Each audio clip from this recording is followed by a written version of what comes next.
Yes, good Clifford, good boy, good boy.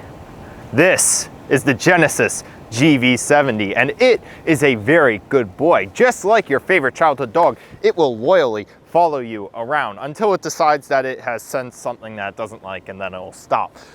But it is a really cool car. I've named this one Clifford because it's big, it's red, it's loyal, and it is a super cool vehicle. All right, guys, let's get into it.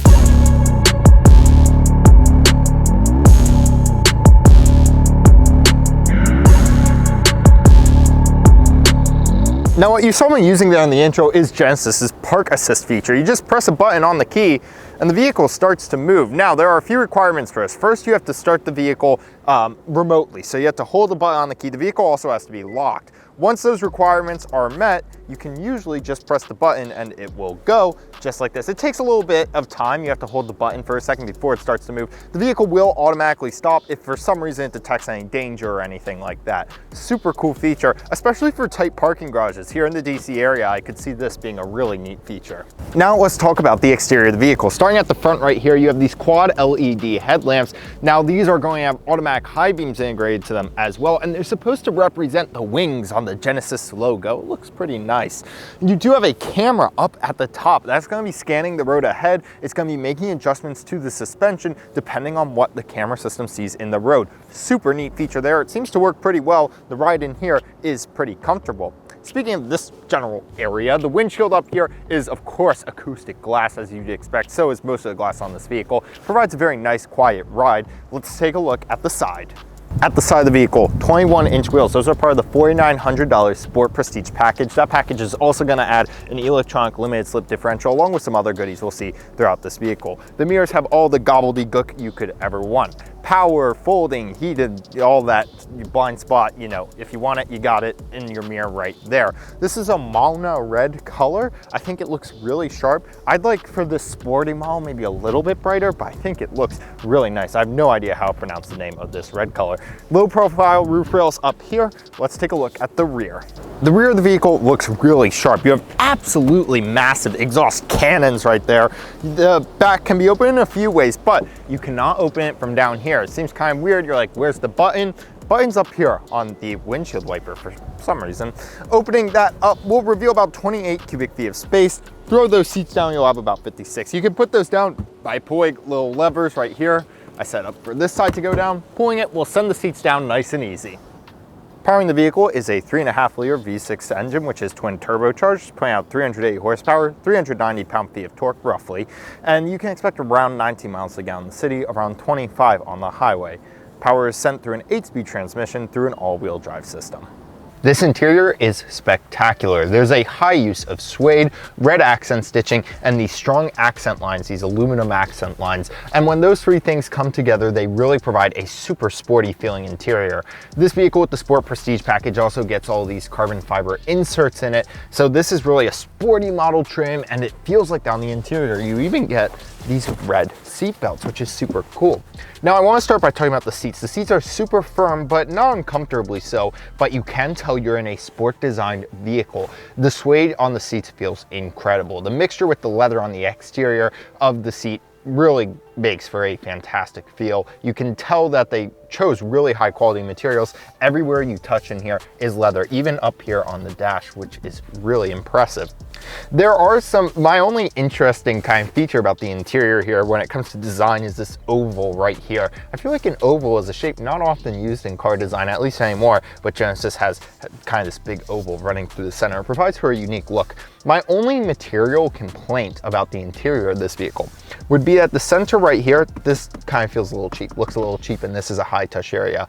This silvery plastic right here. If this were some sort of brushed aluminum or something, I think it would really tie everything in together nicely, but that is a really small nitpicky thing. They did a really nice job on the interior here. Oh look, a stop sign. You know, I should stop at the stop sign, just like you should stop and like and subscribe. All right, folks, let's get back into it. The rear of the vehicle is a really nice place. First of all, this huge panoramic sunroof is fantastic. Then looking down here, you do have air vents back here as you would expect, along with separate temperature controls, and you have heated outboard seats in the rear here. I forgot to mention that on the front, you do have both heated and cooled seats. You do have USB outlets back here and a full-size household power outlet. In addition, you can pull down this center cubby right here, which will reveal 2 cup holders with no nubs. We have nubless cup holders here, folks. When it comes to legroom, you have plenty of legroom. This is where I would say if I were driving as a 6-foot tall person, and I can sit behind myself just fine.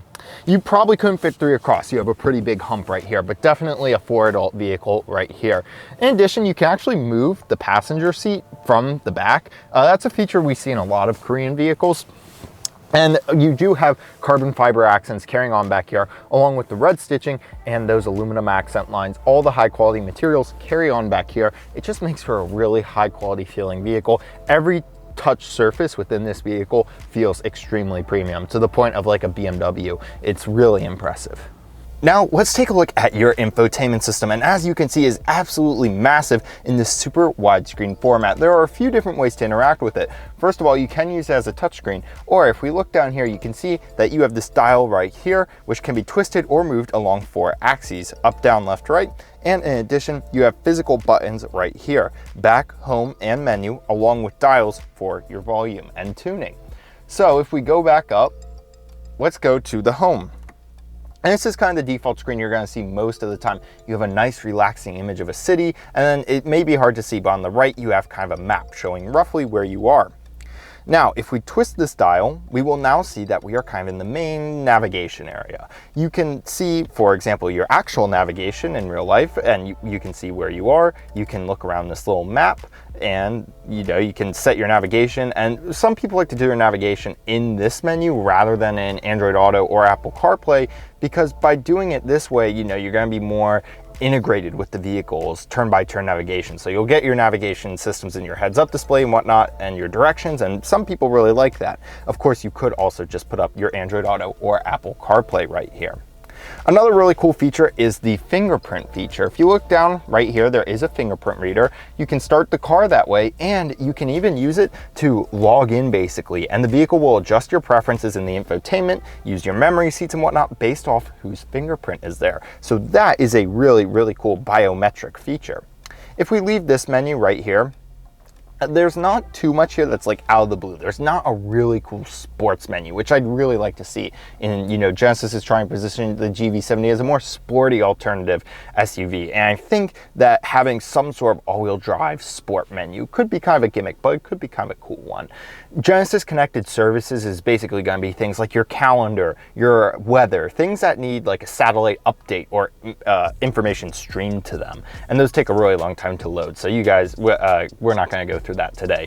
You do have voice memos, which is always a bit of a fun gimmick. We're logged in as a guest right now, and you do have our favorite Genesis feature, the sounds of nature. Let's see if I can find one here that you guys will hear well on camera. How about a rainy day? If you want to relax while you're on your drive, then this is a great option. In addition, you'll see when we went to the rainy day, to make use of that really wide format screen, the vehicle pulled up this third little area on the right. Right now it's pulled up a compass, and you can kind of go through and choose which kind of compass you want. If you want the old-time maritime compass, there you go. Let's go back and see if there's anything else to take a look at here. Valet mode is particularly interesting. The vehicle, when in valet mode, will obscure all personal information, contacts, address, your address in the GPS, things like that, so the valet can't follow you home and steal your brand new Genesis GV70. And the manual basically just takes you to a QR code that you can use. So that's really it for this system. As you can see, it's pretty basic. It's what you'd expect. I would like maybe an extra sport menu or something in here, some sort of gimmick just to watch adjust while you drive would be cool. But the screen has extremely high quality. It's very good resolution, very good black levels and contrast. They did a great job here. Now I'm going to show you the camera system. This is probably the most impressive camera system I have seen to date. Specifically, this drone mode is incredible. You can actually move around the vehicle as if you are looking in third-person view, and you can see we have a view of the outside of our Genesis there. And also, for some reason, rainy day decided to start playing on our vehicle. But yeah, if I start driving the vehicle, if I put it in drive and start moving, you can see It's like we're playing a video game. You can watch us actually drive around in this drone mode. And as we move, you know, you can actually move around the car. This is a really cool feature. You may be able to make out the heads-up display this vehicle has right there. It's a pretty crisp, clear display, and I don't find it distracting at all. It's really well executed. It will show directions or give you some guidance as you have your GPS on, so a really nice job there. The gauge cluster contains a really cool gimmick on this vehicle. It's controlled with this little wheel right here on your steering wheel. If we zoom back in there, you can see I can scroll through here, and this is all basic information you would expect, right? And by the way, this screen also looks fantastic, just like the main display, and it is all digital, which is fantastic. This screen's really the only slightly gimmicky one, which is, you know, your power distribution and where your wheels are turned. But if we continue down here and hit OK, we can turn on this feature 3D cluster, and it's probably not going to come across well on camera, but what it looks like is that the dials are further back in the cluster than that middle section. So that is a really cool little feature. You know, it's really neat that they include that little gimmick. I'm sure people will get a little bit of use out of that and then probably pretty quickly switch it back to 2D. All right, everyone, we're about to do a little bit of a launch in the Genesis GV70. That's quick. That is very quick. I drove the Genesis G70 and I loved it. We have to be a little careful with speed limits here in DC. There are cameras everywhere, so I can't floor it too much. But I drove the Genesis G70 at the Washington DC press day, and I love that car. I drove the GV80, which is their large SUV. This vehicle's big brother. I was not a fan of it. But then the G70 was insane. Everything worked, which was my problem with the GV80. Not everything worked on that vehicle when it was new. On this vehicle, everything works. On the G70, everything works. This is like an SUV version of that G70, and I can feel that DNA in here. The steering is nice and tight. That engine really kicked in when I floored it there. I mean, again, I have to be careful, but it just puts a smile on your face to be driving a car that has that capability. That engine sounds fantastic, and it's a car that wants to be driven. I can feel it saying, please drive me faster, drive me faster. And really, it is just an incredible piece of engineering here. Now, the next thing I want to test is the highway driving assistance, so why don't we give that a shot? Given that the sun is setting and I have to have this vehicle back soon, I'm actually not sure I'll be able to demonstrate the full Highway Driver Assist feature set to you guys. So I'll just give you a little bit of the rundown. Highway Driver Assist 2 is basically their eyes on the road, hands-on automated driving system. So what's that mean? It means that the vehicle is going to control the speed for you. It's also going to keep you centered in your lane. I actually have it using the lane centering and speed features right now. But what Highway Driver Assist 2 adds is now you put on the blinker and the vehicle can assist you in a lane change. So it will essentially perform the lane change. I see a row of sensors right underneath here, right above where the gauge cluster is. I'm wondering if that's an infrared kind of eyesight detection system like Ford uses in the Mach-E, or like Cadillac uses in their Super Cruise systems. That's something we'll have to find out. So I promise you guys, I'll try to get another Genesis vehicle that we can take a look at, and we will start on the highway, and I'll plan my time better on that day. As I'm driving this vehicle, I just want to talk about some of the other features that it has that are really cool. For example, is a radar-based system to detect people in the back, and it's so sensitive that it can detect the movement of a sleeping infant's chest. That is a really cool safety feature. So far, none of the safety features have gone off or gotten annoying. One neat feature that this particular vehicle is not equipped with is AR navigation. Now what that means is that as you drive the vehicle, will use cameras looking out the front, and it will display what's in front of the vehicle on this right here on the screen. Then it will use augmented reality to basically show lines on the road within this screen, showing you where exactly to make your turn, which is a really cool feature. I think that might be a good place to start to end it, as I'm just kind of cruising around town here I think that's kind of a nice place to start to wrap things up, as I'm cruising down around town here in Washington, DC. Driving this vehicle, the steering feels fantastic. The engine, it wants to go. Everything in here is just really well done. The suede in the seats, the materials used, the red stitching, it all just comes together in a very full package experience. And then as I'm driving around town here, I don't feel like I've sacrificed anything. The ride is very comfortable, and you know, the engine, it's not so aggressive, especially as you lightly press into the pedal. It's perfectly fine for just every day around town puttering. You have plenty of space back there. You have room for 4 people. And this vehicle is not obscenely expensive. At $64,000, it's really a value-packed vehicle. Genesis has been putting out some extremely value-packed vehicles recently.